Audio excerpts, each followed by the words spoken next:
this video, presented by www.free-academy.com, we're going to practice trigonometric derivatives by doing problems 13 and 14 out of our text. Problem 13 gives us f of x is equal to cotangent of x divided by 1 plus cosecant of x. Now, the normal way of going about this problem is to do the quotient rule, f equal to cotangent of x and g equal to 1 plus cosecant of x, and that in fact is going to be a very easy way of going about this. But let's do that, and then afterwards we're going to change all of these into sine and cosines and take their derivatives and see how easy that works. So we have f is equal to cotangent of x, and g is equal to 1 plus cosecant of x. We need f prime, which is the derivative of cotangent, which is negative cosecant squared of x, and g prime, which is derivative of 1 plus the derivative of cosecant of x. Derivative of 1 is 0, so this is equal to negative cosecant x tangent of x. And let me write out the quotient rule really quick here.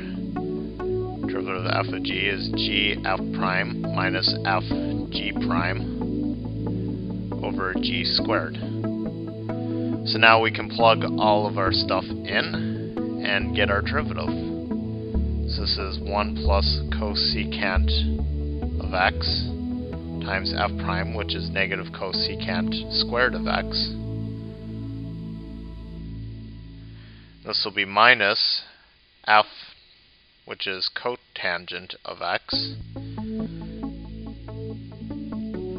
times g prime, which actually, just looking at it, I realized I made a mistake. The derivative of cosecant of x is negative cosecant x cotangent of x.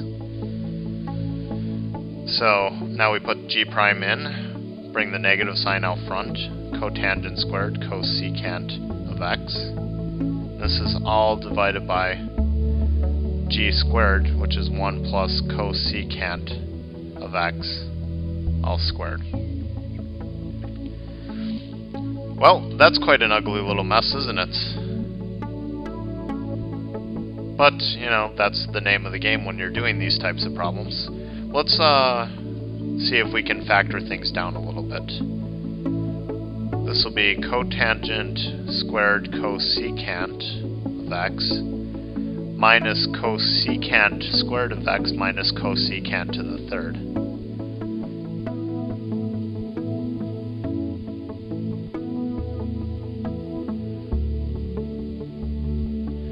So that's just all around very ugly. Alright, well, now that we've gone through that exercise, let's see if it's any easier to do it with our sines and cosines. Cotangent is equal to cosine over sine, and cosecant is equal to 1 over sine. Change my color here. So f of x is going to be equal to cosine of x, all times sine, multiplying 1 plus 1 over sine of x. Well, this sign and this sign will clearly cancel, so this is going to be equal to cosine of x over sine of x plus 1. And now we can let that be our f and our g. So f equals cosine of x, g equals sine of x plus 1. Our f prime will equal negative sine of x, and our g prime will equal cosine of x. So now let's put everything into our quotient rule, and we'll get g sine x plus 1 times f prime, which is minus sine of x, minus f times g prime, which is cosine of x, all divided by g squared, which is sine of x plus 1 squared. Now we can distribute our terms out, and we get minus sine squared of x minus cosine squared of x minus sine of x all over our denominator squared. You can take a look at this term here and realize that this is equal to negative 1. I need to clear up a little bit of room here. So we have f prime is equal to minus 1 plus sine of x, all divided by 1 plus sine of x squared. One of these terms will cancel, and we get the first derivative is equal to negative 1 over 1 plus sine of x. That is one heck of a lot cleaner than the term that we got taking the derivatives of our cosecants and cotangents.